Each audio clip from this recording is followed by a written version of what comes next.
I'm Dr. Neeraja, Chief Fertility Specialist, Dr. Neeraja's Fertility and Gynec Center, KPHB 6th phase. So our main aim is to make you fertile. So PCOD గురించి కొంచెం తెలుసుకుందాం. So main PCOD it's hormone imbalance disorder. So incidence తీసుకుంటే 6 to 10% incidence PCOD ఉంది. And presentation it's very different presentations ఉన్నాయి. కొంతమంది మనకు scanning లో PCOD picture, PCO like picture ఉంటుంది.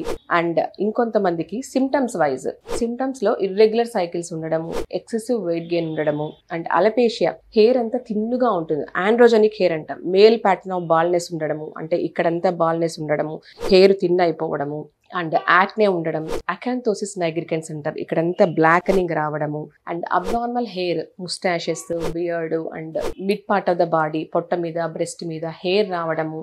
సో ఇవన్నీ ప్రజెంటేషన్స్ ఆఫ్ PCOD. ఇంకొకటి ఏంటంటే irregular cycles and excessive weight gain. ఇవన్నీ వేరియడ్ ప్రజెంటేషన్స్ ఉంటాయి PCODలో. ఒకవేళ PCOD వాళ్ళకి జనరల్గా పేషెంట్స్ వీళ్ళు ఇన్ఫర్టిలిటీతో ప్రజెంట్ అవుతారు. సో చాలా మంది ఇన్ఫర్టిలిటీ, పిల్లలు రావట్లేదు, పిల్లలు కలగట్లేదు అని పేషెంట్స్ వస్తూ ఉంటారు. ఒకవేళ PCOD ఉమెన్ ప్రెగ్నెంట్ అయిన తర్వాత కూడా వీళ్ళకు కొన్ని కాంప్లికేషన్స్ ఉంటాయి.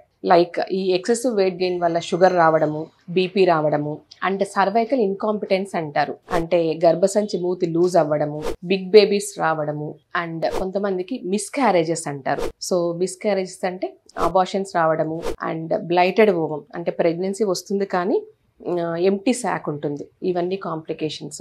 ఈ మెడికల్ కాంప్లికేషన్స్ వల్ల ప్రీటర్మ్ డెలివరీస్, ముందే డెలివరీ అయిపోవడము, ప్రెగ్నెన్సీ ఇండ్యూస్డ్ డయాబెటీస్, GDM అంటారు, జెస్టేషనల్ డయాబెటీస్ మెలిటస్, ఇవన్నీ కాంప్లికేషన్స్ మనము ఒకవేళ PCOD ప్రెగ్నెంట్ మదర్లో చూస్తుంటాము. సో ఇవన్నీ పేషెంట్స్ గైడ్ చేసి వీళ్ళకు కొంచెం హై రిస్క్ ప్రెగ్నెన్సీ ద్వారా మనం ట్రీట్ చేస్తే ఈ కాంప్లికేషన్స్ అని తగ్గించుకోవచ్చు. Thank you.